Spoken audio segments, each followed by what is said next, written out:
Welcome to another episode of Growth Hacker TV. I'm Ryan Holiday, and I have Jimmy Soni with us. Jimmy is the managing editor at the Huffington Post, and we are going to talk about the Huffington Post, innovations that he's brought as the managing editor there, what the future of journalism looks like, what content marketing looks like, and how he's grown this massive site in the short time that he's been there. So I've known Jimmy for what? We've known each other like 2 or 3 years now. Going on 3 years, I think. Yeah, and so we sort of connected, one about journalism and two about books. Jimmy's an author of an amazing book called Rome's Last Citizen, which is a biography of Cato, the Roman senator. So if you like this, check that out as well. But Jimmy is basically a really smart dude who's the managing editor at the Huffington Post, but that position is more than just editing articles, right? It's more or less responsible for... So it's sort of like a COO position with a content bent, right? That's a pretty good description of it. I mean, a lot of it is, in this day and age, you can't just be a great writer. You've got to think about all of the different aspects of web publishing, and that's my job.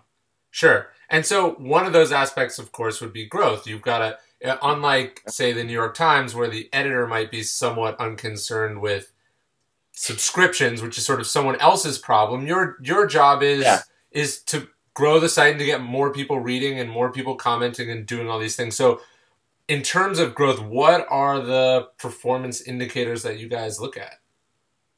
Yeah, we typically look at there's a bunch of different ones. At the high level, it's UVs, unique visitors, and PVs, page views, right? Right. If you dive a little bit more deeply, the kind of growth I want is organic growth, and the best organic growth out there right now is from social channels. So the number I really study is social referral growth, and so that's a little bit a slightly deeper number. There's a lot more baked into it, but it's better to understand that number than just like UVs and PVs in the abstract. Not to mention the fact that like UVs and PVs are a great metric, but it's a little bit like looking at the final score of the game. You're not actually going to know what happened in the game. And understanding what actually goes on is pretty important. What about like time on site, and like, do you look at total ad impressions? Is it sort of all those things holistically, or is there one? Is it that right now it's just social? That's what matters. Well, we look at time on site. So we look at kind of over time, are people spending more time with certain sections than with other sections, right? Because you can use that information to change, for example, like your recirculation algorithms. So if you have articles at the bottom of another article, and you know that people who read an article from, say, Healthy Living are inclined to read articles from 3 other sections, you can make sure that the stuff that shows up at the bottom is actually from those 3 sections. So you have to study those kinds of things. I'm not on the ad side, so I'm not too concerned in my day-to-day with ad impression numbers. That's kind of, there's a pretty strong Chinese wall between editorial and marketing and sales. But the guys who do look at that stuff, that they're studying those numbers obsessively. For me, the reason I'm studying social referrals is because I think that that's where our ideal audience is right now, and it's why I obsess over that number. It's one of say 10 to 15 numbers I'm looking at in a given day. And how do you look at those numbers? How do they come to you? Is it automated reports? Do you have a screen? How do you track this stuff? So I've got 3 or 4 different tools. One is a report I get every morning about what happened on the site the day before. So I have up to the day audience metrics for every one of our verticals on the site. I know UVs, I know PVs, I know where they compare to where we were last month, so I can know whether or not we're pacing to where we should be, right? And that's a nice like 10,000 foot, here's where the status of the site is. I get that every morning. It's roughly the first thing I look at. There's a more granular dashboard that I use hourly, and it's something that we've built. It's proprietary technology, and basically what that tells me is what is the state of the site in 15-minute intervals and in hour-long intervals. So one of the things that smart web publishers do well is they optimize incoming traffic. So if you can turn one UV that's coming to you into 3 PVs or 4 PVs, it's ultimately more valuable for you than if that person just shows up and leaves. And so part of what we can do is make sure that we're promoting content that's doing well so that we can get the nice like boost from that. So for example, that dashboard would tell me in the last 15 minutes if an article we published took off on Facebook. And I can tell right away if we've promoted that on our main Facebook accounts. And if we haven't, then we should. And those are the sorts of things that I can actually dive into on a 15-minute and hourly basis. So not to take this metaphor too far, but it's like you have traffic. That's what we call sort of Yeah. online visitors, and you're sort of sitting there and you're like literally directing it towards where you want them to go in a way that benefits the site the most and benefits those readers, because if they read one article, Yeah. they'd probably be happier if they read six. Yeah, I think it's not. I mean, it's a lot of it is just sort of directing traffic to the extent that you can. Another way to think about it is I am taking stuff that our audience is telling us they are interested in and making sure it gets in front of as many other people as possible. So I'll give you an Sure. example. You know, you've published a few blog posts on the Huffington Post, and if I were to see one of those taking off, I could say, hey, you know, this is really doing well on its own. Now let's give it more exposure by putting it on the front page. To be able to do that aggressively, you don't want to do that once a day. You want to do that every 15 minutes because you're getting a Sure. new audience to your front page. So what I'm trying to do is optimize that incoming traffic by directing them to things that are doing well or that I think are editorially important or that we know is the breaking news of the day. And we're constantly doing that and refining that strategy. So on the one hand, that's a very sort of analytical, almost sort of quant job, but you know your title is managing editor, and so does the editorial part of that job come in? Like, so you're getting this data, but if you were only trusting that data, it would be one, it would probably be a boring job, but two, Yeah. it wouldn't make for a great sort of publication or No, brand. of course. So is it you're sort of looking at you're seeing these numbers and you're going, oh, that's interesting, that's doing well, and then you're making decisions on the fly based on your expertise from having viewed and read and your content expertise to decide which one to put resources behind? Exactly. I think it's two things. One, I can use that information to know what our audience responds to from a headline writing perspective, right? So like the one of the biggest and most important things at the moment is because of the way Facebook surfaces content, headline writing is more important than it's ever been. And you know this because of the stuff you've done on Medium and Dot Catalog and all the rest. Like you have to write great attention getting headlines. And that's an editorial challenge, right? And how do you do that and not fall into familiar tropes? How do you balance the need to get someone's attention without being gratuitous? How do you capture enough information about an article that the user actually gets something out of the headline, but still leaves enough that they want to click? All of that is an editorial challenge. The analytics support that challenge. They give you the information you need. It's kind of like getting, it's just getting the data so that I know what my audience did and didn't respond to. Did we do the best job possible with this headline? Did we do the best job possible with this image? Is the audience coming in through mobile? One of the biggest changes right now is I'm actually looking at mobile traffic and desktop traffic sometimes separately. Some posts will overperform on mobile, and in that case, what we've got to do is go and say, oh man, there's a video in this post and the video doesn't play well on mobile. Pull it out, pull it out. Or you can say to yourself, hey, there's a slideshow in this post, but slideshows don't really work well on mobile right now. Pull it out so that user that's coming to us from a mobile application is actually having the best possible experience. So it's those sorts of like gradations of user experience. The other piece of the job that's editorial is part of what your audience does, and if you understand your audience, they will tell you the things they care about that you didn't expect that they would care about. So, for example, I'll give you a few things that the Huffington Post audience really cares about a lot that you would never think they'd care about. One is trade policy. Our audience gets into trade policy. They love understanding trade, and if you can explain it to them in a way that's not, I wouldn't say layman's terms, but certainly something like that's not too wonky, you can have an article really do well on the site. Our audience loves to learn about 3D printing. 3D printing is just this like thing that the audience loves to look at. Things like this that if you study enough, you can understand what the audience is looking for, and they're telling you something by their clicks, right? They're like giving you their information that you can then say, hey, you know what? Like there's clearly a contingent of people who care about this, and we really want to cover it. We should continue to do this. If you publish things and no one sees them, it doesn't mean that you don't publish them again. It just means you have to think harder about what it's going to take to get an audience to read it. That's actually like, if I have one sort of message for people, it is every single editor or writer now has to also focus on audience development. And that is strategy, it's creativity, but it's where the two intersect. And you can't ignore audience development anymore as a writer, as an editor.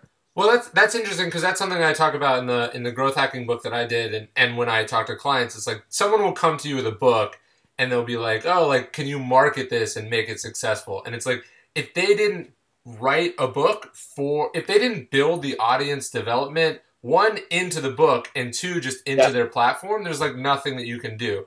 And so like, I've published on the Huffington Post and all these sites, and what I don't think people necessarily understand is that even though the Huffington Post does millions and millions of pages, or hundreds of millions of pages every month, there's a solid chance that your article could be seen by 0 people, right? Yes. And so what do people miss when they publish that people who are consistently successful always do?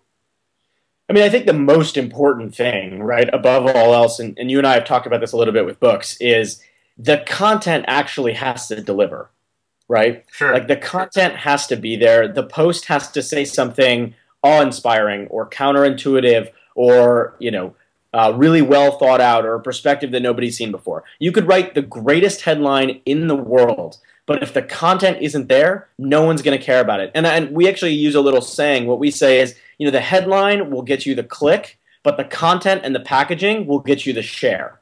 Wow. So you could put it out on Facebook, and if you put out a great headline, people will click on it. But how many times, and this has happened to everybody, how many times have you been to a site, clicked on a great headline, gotten to the post, and been like, well, that wasn't worth the payoff, right? Sure. If that happens enough times, you're no longer going to come to that site because you know that they're over-promising and under-delivering.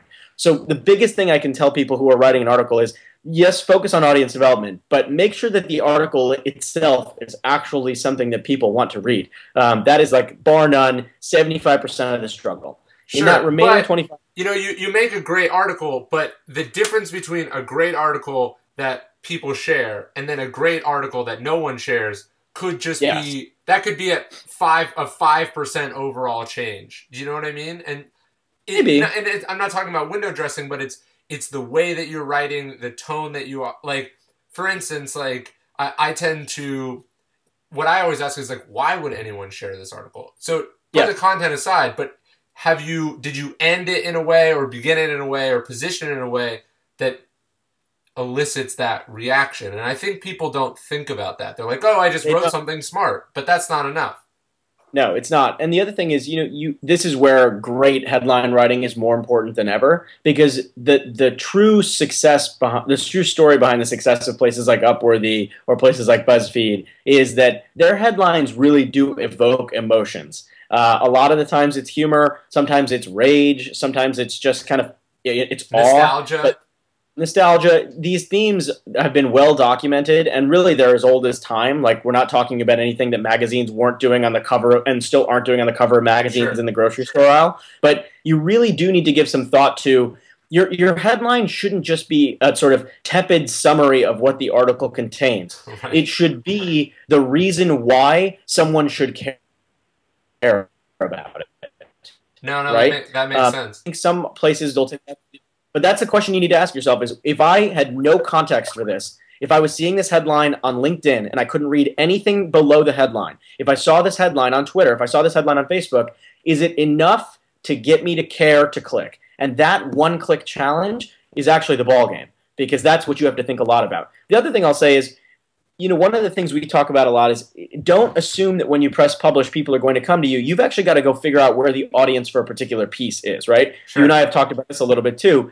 If you're writing a piece that's directed at business people, and you're asking your friends to help you out, ask them to share it on LinkedIn, where there's a more natural audience for that kind of stuff. If it's about management, if it's about leadership, have them share it on LinkedIn. And in addition to sharing it on Facebook, but have them share it on LinkedIn, because there's a huge audience on LinkedIn for that kind of content. It's about being smart about who you get to promote certain content and where they promote it. No, that's interesting, because I imagine what you do every day is sort of a microcosm for, well, or whatever the word is, but in the way that you're launching these pieces and then hoping they sort of virally become successful. You're doing everything you can to bring people to them, but you're recreating on a large scale what an entrepreneur is doing when they launch a company, or someone when they're launching a book, or someone when they're putting out a video. Like, you've got to go find your initial audience, you've got to suck them in, and then you've got to find some way that that process scales itself and recreates itself, and then ideally converts into a sale or an ad click or whatever your metric for success is. Yeah, and for us, we want to do all of that while also having first-rate content. Sure. right? Like we're not just repeating the same patterns we see over and over again. What we're talking about is a creative process informed by analytics. So what I'm trying to do is the site isn't going to publish 20 articles about the same topic 20 days in a row, right? Right. Because the audience pretty well catch on. The idea is like use what your audience cares about and then figure out other models for that kind of success. So on Healthy Living, we've noticed, for example, that our audience is really interested in kale. And so for us, we're not going to write the same article about kale over and over again. You got to we find can the take a new look kale. at, yeah, exactly. You got to find the new kale, and it might be spirulina, it might be No, maca. no, I know what it is. I had this conversation last night. Brussels sprouts are the new kale. New kale? Yes. Okay. It's the All right. we've already made an unlimited amount of combinations of kale related things. So we need a new vegetable, and I think it's going to be Brussels sprouts. Brussels sprouts? Well, I think they're making a big comeback. The other thing that's really hot is bacon, and I think bacon works better with Brussels sprouts than with kale. Right. And so you get yeah. Because I think, well, whatever, we're not going to talk about Brussels sprouts, but they're delicious, and I think this is an important viral element. When I go to a restaurant and like there's some weird Brussels sprouts dish and I get it and it turns out to be delicious, I tell people about it because it's unexpected, because you grew up thinking they were disgusting. Yes, exactly. And there's a little bit of that. I mean, you are trying. I at the end of the day want every piece to be so good that people don't just click into it; they actually like it or they share it. Sure. Earning two clicks is a very hard challenge. Like that is a very tough thing to do, and you've got to sort of. I say that like the way I do because you have to respect that 2 clicks from your user is a big ask. Sure. Right? Like it's actually not a simple thing. And when they share something, they're advertising something about themselves on their Facebook page or on LinkedIn or on Twitter. It's why so much of celebrity content is tough to take off on social. No one wants to tell their friends that they care about, the inner workings of the mind of Kim Kardashian. Sure. But they read content. They may not share it, but they'll read it. And so you have to think about what the post is going to do when it shows up on someone's Facebook wall. What is that going to say to their friends about them? And a little bit of that psychology in your piece can help you think about how to write it, can help you think about what the headline should be, can help you think about what the image should be. And it doesn't pollute the creative process. What it does is strengthen it, because then you're saying to yourself, okay, this is what the audience is going to care about with respect to this piece. So when you say getting 2 clicks from user, you don't mean the sort of, maybe I would say this is the first innovation in online publishing, which was, okay, we get a click. How can we turn that click into as many page views as possible by like breaking up the article into 5 pieces or making it a 20, picture slideshow? Oh, yeah. That's an easy click to get, right? That's a really easy click, and to some extent, it's kind of cheating click. It's sort of I guess I think about it like not as strong an endorsement of your site as someone sharing an article, right? Like. I love it when people stick around on the site, and I love it when I see our time on site numbers grow, and they have grown, and that's a great thing. But hopefully that's on the strength of the content, not on like a gimmicky tech solution. The final thing I'll say about this is that anybody who's doing any kind of publishing these days, if the first or second question they ask themselves is not, well, how is this going to show up on mobile, then they're shooting themselves in the foot. And the problem with a lot of the tricks you just described to increase page views is they don't work on mobile phones. And so you can't actually get away with a lot of this stuff in the same way, and you've got to be a lot smarter about what you publish. Interesting. Okay, so that maybe segments to the next part, or segues to the next thing we should talk about, which is you've been at Huffington Post two years now, a little over 2 years. How many? 3 years. 3, just wow. about. Okay, so how has it changed? You saw this sort of the first wave of like page view journalism and SEO, and now we're moving into social. What do you think the biggest change is? And where do you think it's maybe going? I think that the 2 biggest shifts in my time there have been the kind of rise of Facebook as everybody's newspaper, sure, and the rapid increase in mobile traffic to publishers. So like the former trend, right, has just, especially this year, been the focus of everybody's time and attention. How do you do well on Facebook? How do you create Facebook accounts that people want to use, want to like? What we say internally is social is the new front page. And we sort of preach it. Social is the new front page. By front page, you mean it's the new HuffingtonPost.com, because people are interacting with you on Facebook.com rather than going to HuffingtonPost.com. So we're lucky in that our front page still generates a huge amount of traffic, but it is definitely the case that Facebook has substantially more people. We're talking about an audience of 1.2 billion people. And the thing about virality is potentially infinite. We still do really well on Google, and we still care a lot about Google because typically when breaking news happens, the first place that people will go, and for the most part, if they're not going to a publisher, is they go to Google and they type in whatever words they think are related to whatever's going on to try to find an article. Sure. That is still a very valuable thing. We still get a lot of our traffic from Google, and I'm more than happy to get that traffic. But the thing about Google is you're capped by the number of people who are searching for a given term at a given time, right? So you have there is a threshold at which you'll reach your peak in what traffic you can get from Google. On Facebook, really the curve is asymptotic. You could get up if every single person on Facebook saw your post, you'd have 1.2 billion people who saw your post, right? But virality has a sort of infinite quality that search doesn't. And that's the thing that's been the biggest shift, is thinking about how publishers can get very, very smart about what they're doing on Facebook. And it's been a huge change for us as well. I mean, HuffPost was always a leader on search. We were always a leader on social. But social has grown and changed so much. If you look at the stuff that Facebook's done in the last 3 or 4 months with respect to changes in the news feed, they made images a lot bigger. All of these changes affect publishers in pretty profound ways. So, for example, we've had to say, well, what's the right image for this story? Like, what image is going to show up on Facebook? What's the difference between the headline you see when you get to the article and the headline you see on Facebook? All of these kinds of decisions were decisions we made over the last 2 or 3 years.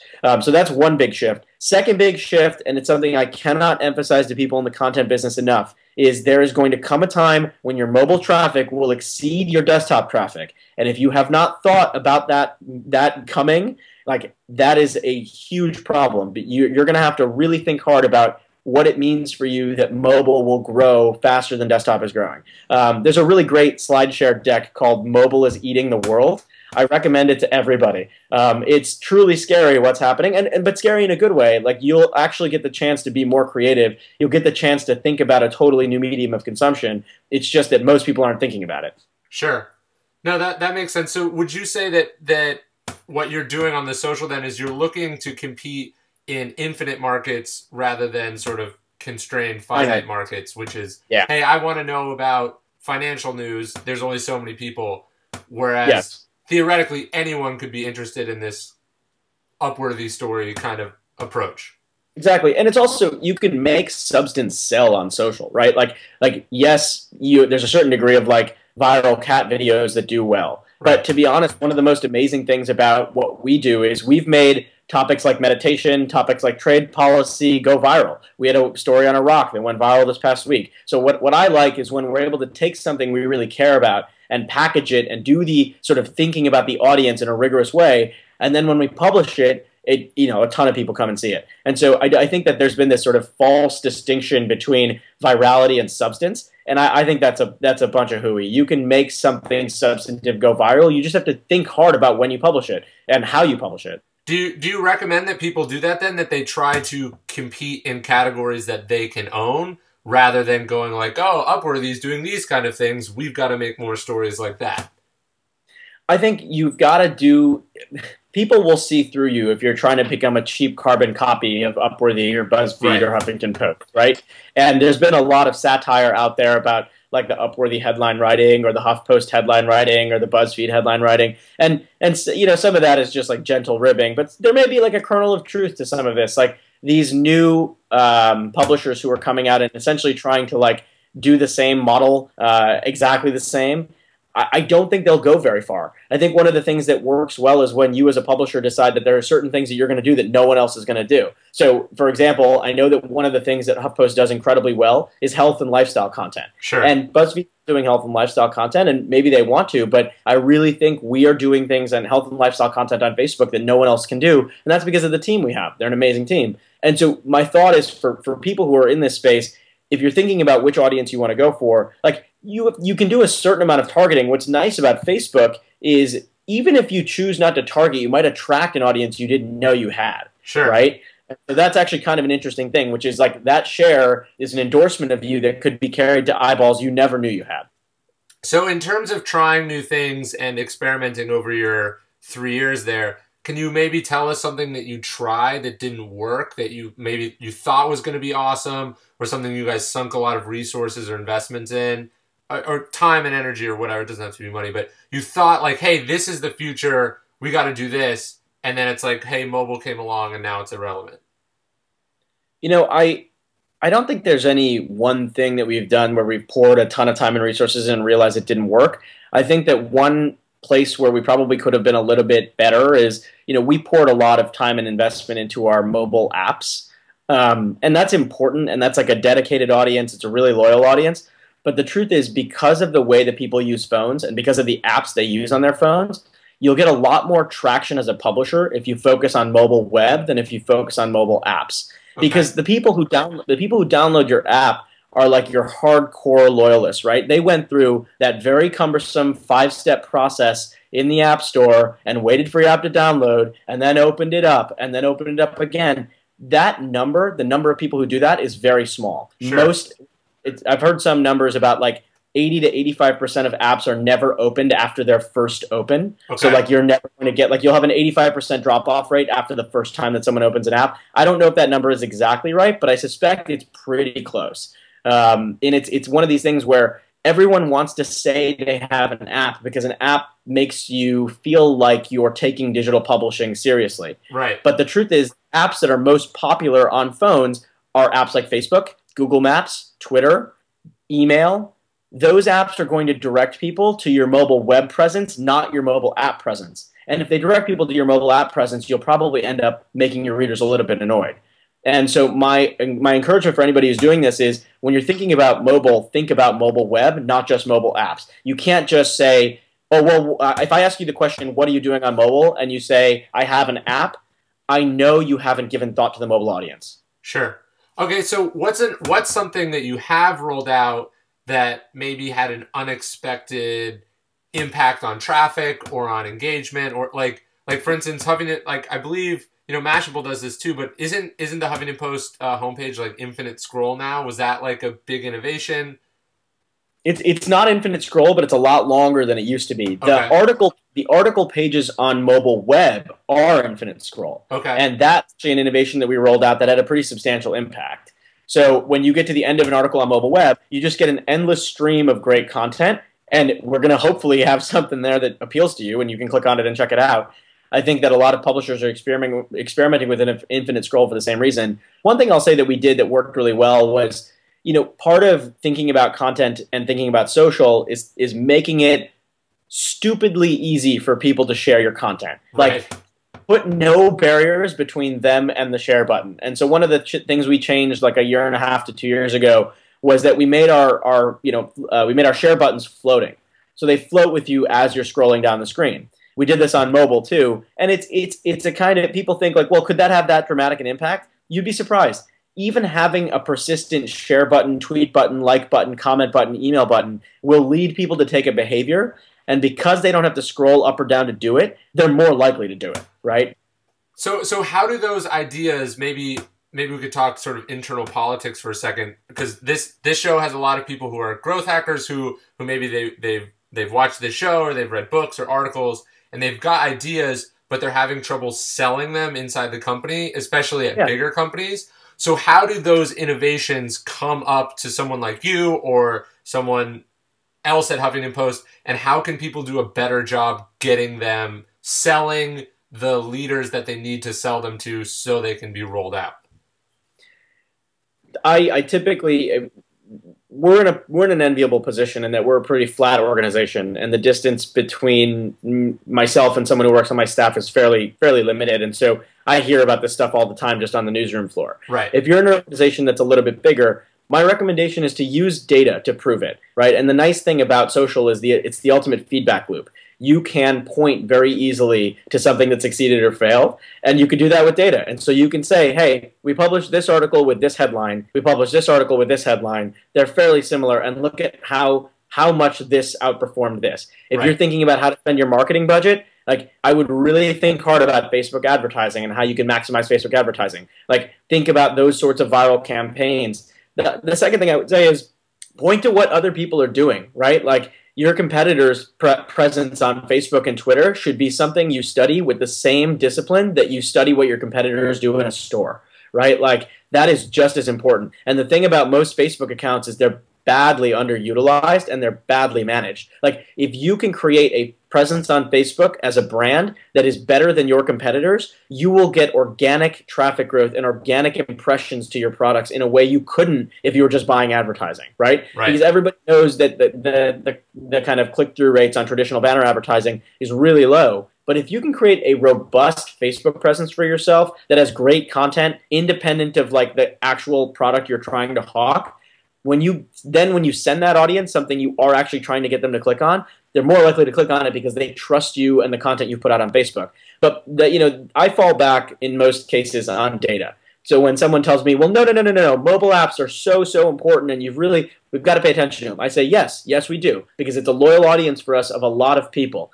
But the mobile web audience is 80 times the size of the mobile web audience. So let's like use the data to inform our perspective of what we're going to do. And I think that's the big thing is the people who are growth hackers typically also tend to be data-oriented people. And what I always tell my editors and I tell everyone I work with is try to be unsentimental in your approach to some of these things. Like if you are unsentimental in how you look at information, then you're going to be honest with yourself and with your staff about what you can and can't do. So if you say, sorry, go ahead. No, but what I was going to say is I imagine that in your industry, although you're a young company, people are very sentimental about what they do. And there's this sort of narrative about journalism and the truth and how reporting should be and how it was done in the Washington Post and the Watergate era. And so I imagine it's harder to sell some of the stuff. Like I have this quote from you where you said, in the 21st century, in 21st century journalism, editors have to think like technologists. I imagine that's like the worst nightmare for a lot of journalists. So how do you sell people on that? And how have you, I imagine you're as successful as you have been because you think that way, but maybe not everyone is sold. I think it's a matter of when you're trying to convince people who do creative work about why the kind of growth hacking and audience development and focusing on traffic patterns matters. What the thing I try to tell them is when you write something, do you want 100 people to read it or do you want 100,000 people to read it? Right? And so ultimately, in some cases, if you're working within a publisher or you're working on marketing and you're controlling a marketing budget and you're reporting to somebody who wants to use their limited dollars well, the question I would ask them is, do you want 100 people to see this ad or do you want 100 million people to see this ad? And if you want 100 million people to see this ad, we've got to think about where there's the possibility for 100 million people to see it. And we've got to think about where that audience comes from and how we get to them. When do we publish it? Do we publish something at 9 a.m. or at 9 p.m.? When is Twitter traffic highest? When is Facebook traffic highest? All these sorts of things that go into that consideration set appeal to people who do creative work because creative people want people to see the stuff they do. And so that's the easiest way to cut through a lot of the resistance is just to say, we are in the business of creating great content, but we want as many people to see the content as possible. And it's not enough in a very crowded media environment to just publish something anymore. It just isn't. You have to think about how you promote. And so that's the easiest way to do it. Also, one other thing about this is a lot of people who are going to be watching this are probably in positions where they can hire people, right? So they have the ability to build a staff. Build a staff and a culture that reflects these values. Like I'm in a very creative business. We hire people who are hugely creative, but I like creative people who are also entrepreneurial. So at Huffington Post, when people apply, if I see that they built their own WordPress site and then thought about how to drive traffic to it, I love that. I don't care if they drove 1,000 people to it, right? But if they can tell me the day on which they got the 1,000 people, what article actually led them to do that, what they learned about that so that they could use that in the future, that's fantastic. If you've built any kind of product, if it's a website, you immediately have a leg up in my book. Whether that's you had a band and you tried to get people to come to your show, you had a website, you tried to drive traffic to it, you had books, you had a book out and you tried to sell it, that tells me when you've gone through that kind of experience that you're thinking about how an audience comes to something, that you don't treat the work you do as so precious that like you can't be bothered with the idea that like you have to think about your audience. You don't think it's someone else's job? No, and it's not. And to be honest, like I think that you're sort of disrespecting your audience if you think about it any other way. Like think about every person on Facebook as somebody whose attention you're competing for with their aunt's photos from a year ago and the article that everybody is sharing. You have to play in that space, and if you choose not to, that's fine, but you're kind of turning your back on the problem rather than dealing with it head on. Yeah, well, that sort of steps on one of my last questions, which was you hire people who help you grow the site, and what is it Yes. that you look for in those people? I get so when you're hiring for writers, you're looking for writers who are gonna be natural marketers just to make things easier for you. But if you were looking for a technologist or someone if you were trying to grow your business vertical and you wanted to bring someone in whose job wasn't necessarily just to write articles, they might be crafting content, but they're not necessarily just a creative person. Yeah. What are you looking for? Who is that ideal candidate? I mean, I think there's a lot of overlap in what you just described, right? Like I want the sort of bottom threshold in every publishing organization is you have to be able to write. No matter Right. what job you have, you Sure. have to be able to put a sentence together. So that's kind of a given. Like if you can't cleanly write, we don't have the time in most cases to teach you that. We can edit you to make you better, but we can't teach you the basics. There are three or four things I'm looking for. One, are you someone who gets the bulk of the news and content you get from the web, right? You don't have to be a web expert, but if you tell me that you start your day on Twitter and then you check Facebook and then you see what your newsletters have sent you and you save all of that onto Pocket and then you go somewhere else and you're like, oh, this site's doing really well, I'm going to take a look at what's working. That tells me that you've at least started the process of figuring out how people consume content on the web, which means when you publish something in HuffPost, you'll have all that knowledge in the back of your mind. Right. You're There are not people, starting with the Wall Street Journal print edition. exactly, and not that that's a bad thing. Like if that's how you want to start your day, go right ahead. But that means that you might not be consuming content in the same way that our audience is, and I Right. really need people who are thinking about our audience. That's number one. Number two is I like people who have had to build something. Like I like entrepreneurial people. Like I don't, again, doesn't matter what it is, a business, a book, a band, anything. I like it when you've had to take a project from start to finish and get people to care about it because that is you'll have to repeat that process 1,000 times on the job. You'll have to create something and get people to care about it. And that's like there's no substitute for that kind of thinking. The third big thing I look for is kind of facility and familiarity with social networks, right? Like we say social is a new front page partly because it's just such a huge audience. And if you think about Facebook and Twitter and LinkedIn and all of these and emerging social networks like Line in Asia, if you think about all of these in a critical way and you can demonstrate that you think about them in a critical way, you've got a huge bonus in the interview. Like I've interviewed people who literally spend all day long on social media and enjoy it so much. And they're great people to hire because they understand the way the modern web works. You got to be plugged into that if that's how your audience and your content is distributed. Yeah, I mean, I've reached the point, Ryan, where I can't go on Facebook anymore because if I do, my instinct is to think about why I would click on articles. Sure. Right?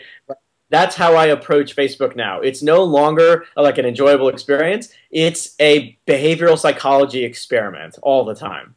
Right. You're like a movie producer who can't watch movies anymore. Exactly. So let's sort of go out on that note in the sense of, so you're a smart guy, you study these things, you're looking at what your competitors are doing, you're looking at what, smart people are writing about. Where do you get your information? Who are you think some of the smartest people out there, and what are you excited about, and what do you read every day? He's always pointing me to stuff that I'm not finding elsewhere, right? Like I don't see a lot of this stuff on Facebook. I don't see a lot of it on Twitter, at least not on any Twitter outside of Jason Hirschhorn's. He managed to dig up things that I might not otherwise find, and I kind of rank newsletters by like the extent to which they're able to do that, right? Like if a newsletter gives me something that I didn't find, then it's added value.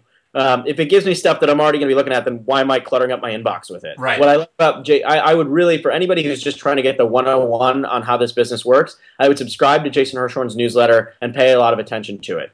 The other things I do, I have a number of people I like to follow on Twitter, but people can basically self-curate their Twitter feeds. I think another thing that people could start to do is just read good books about kind of the creative process and about psychology. Like you really ultimately the mediums through which people consume content have changed a lot, but it's not as though the kind of content that people respond to has really changed all that dramatically. Like you're still appealing to the same human emotions that, speakers thousands of years ago were trying to reach, or writers thousands of years ago were trying to Do reach. you have a couple So, recommendations, book wise? yeah, like one of my favorite writers is a guy named Tobias Wolff. Yep. He's done some extraordinary work in memoir writing and in short story writing, and I recommend him to anybody who's looking to improve as a writer. Because he's just a very clean, very, very smart writer, but he's got a lot of elegance in his writing, and so there's something there for everybody. And his memoir, This Boy's Life, is something I've reread a bunch of times. He is just one of these people who is truly exceptional with a pen. And there's a lot in his books that like it reveals a lot about life, and he's had a life that he was in the military, he served in Vietnam, he's taught people for something like 40 plus years, he's done a lot of stuff in his life, and I really enjoy his work. And then for me, I'm a little bit like you. I love history and I love biography, and if I were going to start, if someone asked me sort of give me a great set of biographies to read, I would probably point them in the direction of Robert Caro. Okay. And his book, The Power Broker, is fantastic. His books on Johnson are fantastic. And there's a lot, again, there's just a lot there. There's like management lessons, there's leadership lessons, there's lessons on writing, there's lessons on life. There's a whole bunch of stuff in those books.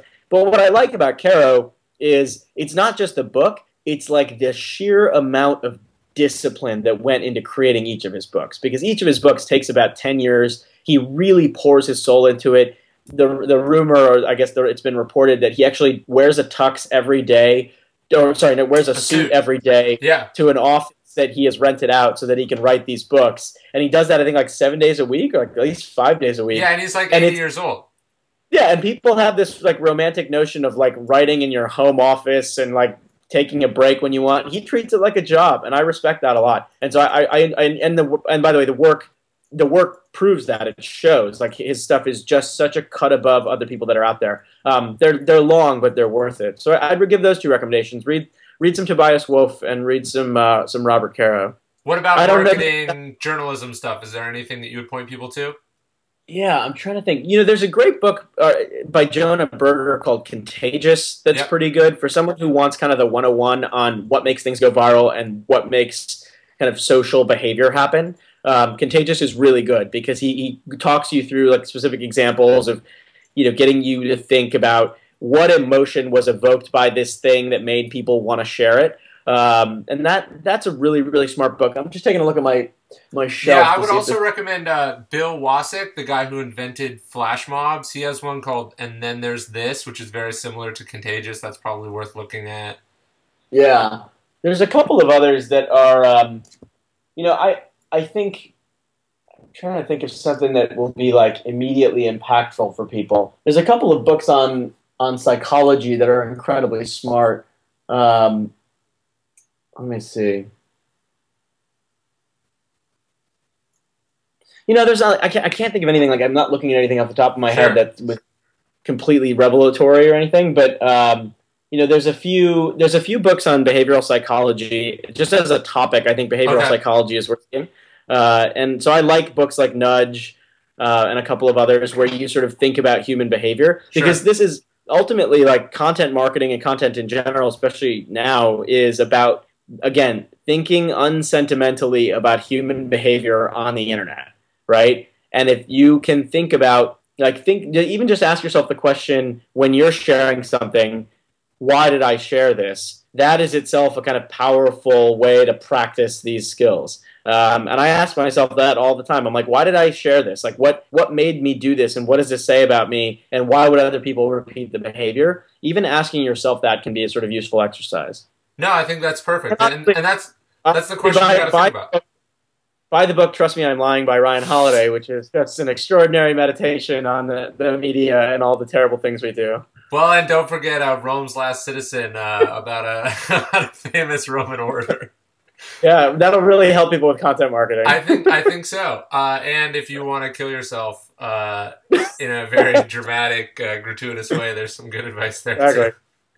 Yeah. All right. Well, cool. Thanks, man, for doing this. I think Jimmy's work and what the Huffington Post is doing. Sort of putting aside whether you like their political viewpoints or you like their journalistic approach. they've built a massive media brand in less than a decade that's reached literally billions and billions of people.